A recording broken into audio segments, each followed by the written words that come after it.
So let's take a look at research methods, right? Let's ask ourselves, how do sociologists conduct research?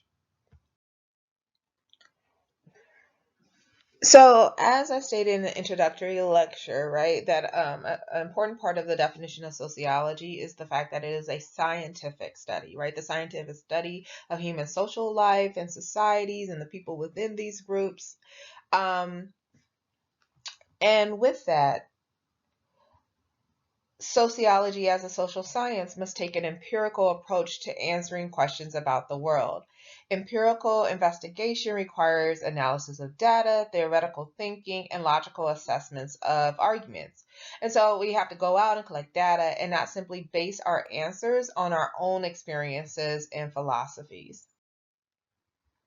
Sociologists ask four primary types of questions: factual, comparative, developmental, and theoretical. Factual, what happened or what's happening.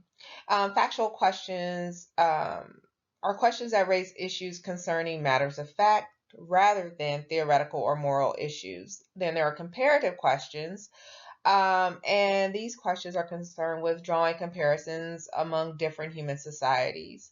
Developmental, whether this has always happened. Developmental questions are questions that sociologists pose when looking at the origins and path of the development of various social institutions. And then there are theoretical questions, and this is the question. These questions ask, why is this happening? And theoretical questions are questions posed by sociologists when seeking to explain a particular range of observed events. The asking of theoretical questions is crucial to allowing us to generalize about the nature of social life. And then we remember, right, theory is used to both predict and explain human social behaviors. When actually working on a research project, there are seven basic steps to follow, and then I'll show you in the next slide these steps in a very simple format. And if you pay attention to your textbook, what you'll recognize is sometimes there's some back and forth between the repetition of the steps in the when conducting social scientific research. So, although researchers do not necessarily follow these seven steps in this order, these steps serve as a model for how to conduct sociological study.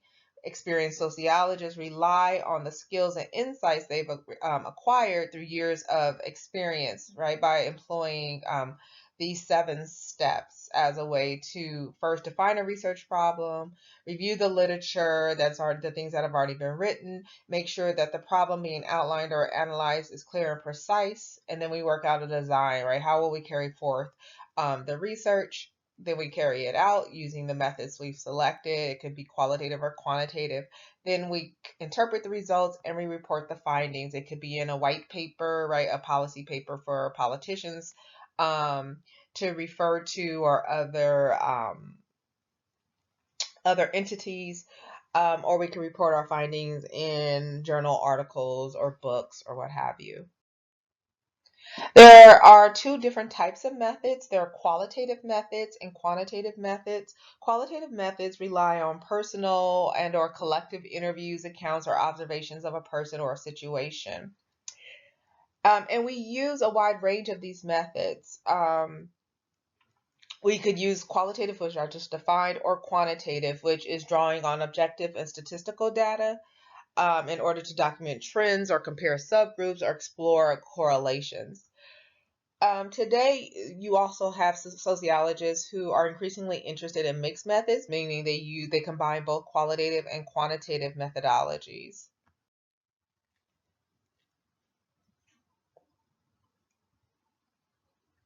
There are three of the main methods used in sociological research are ethnography, surveys, and experiments. So I'm a qualitative researcher, meaning I do my research is based upon like focus groups, interviews, the collection of life histories, oral histories, and the like. So much of my work falls along the ethnography or ethnographic research method. And the chart within your textbook highlights the different methods, right, and some of their strengths and some of their limitations. So some of the strengths of doing ethnography which allows me to get very in-depth information about the individuals that I'm working with, because they're able to tell their story in whatever form they see fit for the most part. Things can be revealed through interviews, or just through informal yet perhaps recorded conversations, by being a participant observer, by living in the community that you're working on or working in, and just seeing the rudimentary everyday aspects of the lives of the people or communities that you're working with. There also can be some limitations, right? Some of the limitations could be, um, you might be studying a relatively small group or community, um, and that sometimes your findings may not be generalizable to the greater phenomenon that you might be interested in. And so go ahead and take a look at this chart, and you can explore the strengths and limitations of the three main methods used in sociological research. A little bit more about ethnography I've highlighted in the previous slide, but I want to go back to this idea of what ethnographers do. We conduct what's called field work, and this is simply meaning that we study people or social groups in the setting of origin, right? So, for instance, in my own work in Tanzania, I lived in the small community of a town called Bagamoyo, right? And as a participant observer, I participated in the daily, everyday events of life, right? Whether or not that was going to market, if that was participating in some sort of religious festival or feast, if it was attending weddings or funerals of community members or what have you. So this is what we mean by field work, by living in the setting of the people whom you're working with. Participant observation is also a method of research that's widely used in sociology and anthropology as well, in which this is where the researcher takes part in the activities of the group or community of being studied, right? And so this example of me attending perhaps worship services, or the birthdays or weddings or funerals or other events of community members. Um, Being a participant observer provides rich information on how people in the local context live. It, but it also, has its challenges, as do each of the methods that we'll be discussing.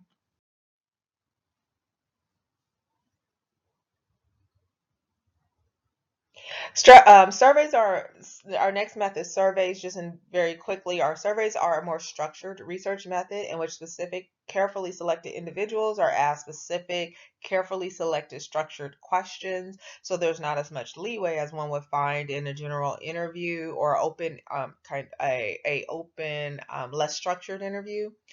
Surveys are a qualitative research method that involve constructing questionnaires that ask questions about some topic or topics, and then survey researchers who are working with a large sample of participants can then use their findings to make generalizations about a larger population. And so, an example of a highly structured survey would be the US Census.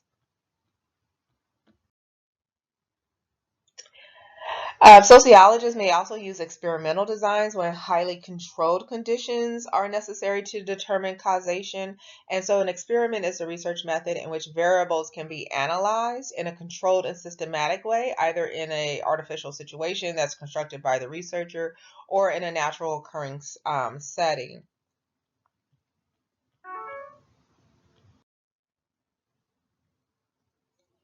Comparative and historical sociology are approaches that allow researchers to understand variations in social phenomenon across both space and time. So more specifically, comparative research is research that compares one set of findings on one society with the same type of findings on other societies.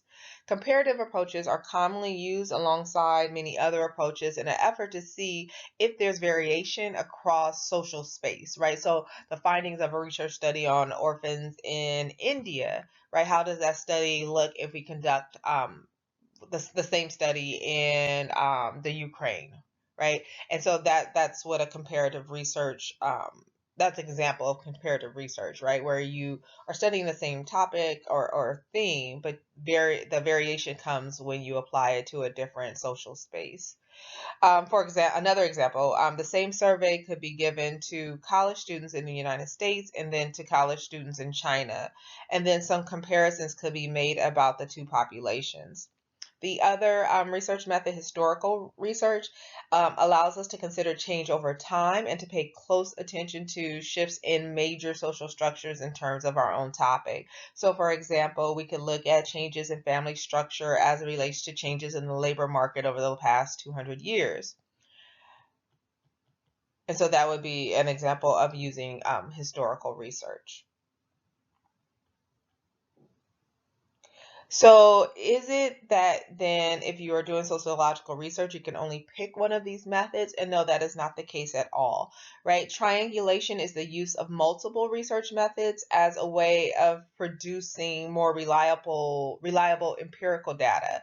Um, that it would be more reliable than what might be available to us if we only relied upon one single type of method.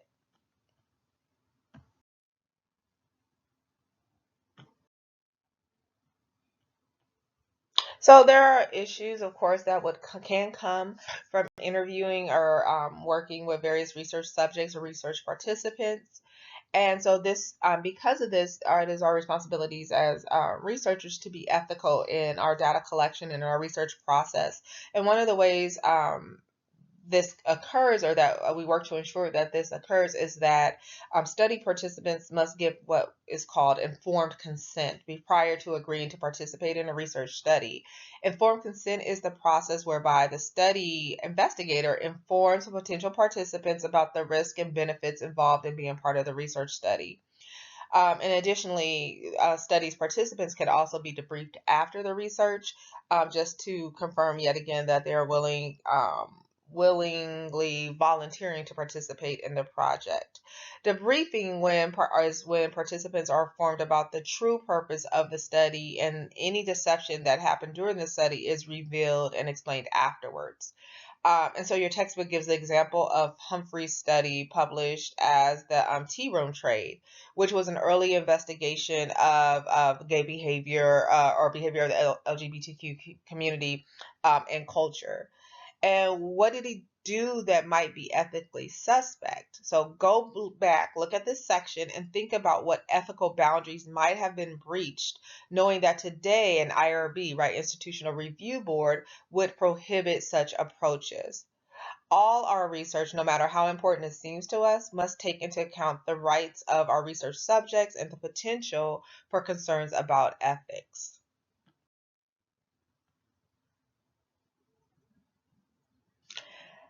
So, to wrap up this, and returning to our conversation about sociological imagination in the first recording, this painting is difficult to interpret without knowing its title, right? The title of this painting is Netherlandish Proverbs, right? This painting dates back to 1559.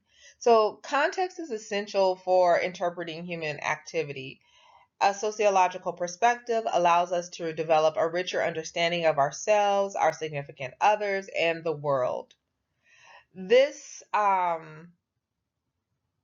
course, right, hopes to help us go through the ways in which sociology can help us in our lives. Right, first, sociology can enhance our awareness of cultural differences and of social structures. Second, it can improve our ability to assess the success um, or failure of public initiatives and policies. Third, sociology offers us knowledge and enlightenment that we can use to direct our choices. And fourth, sociology teaches us analytical skills that are important in many future careers. This concludes our discussion.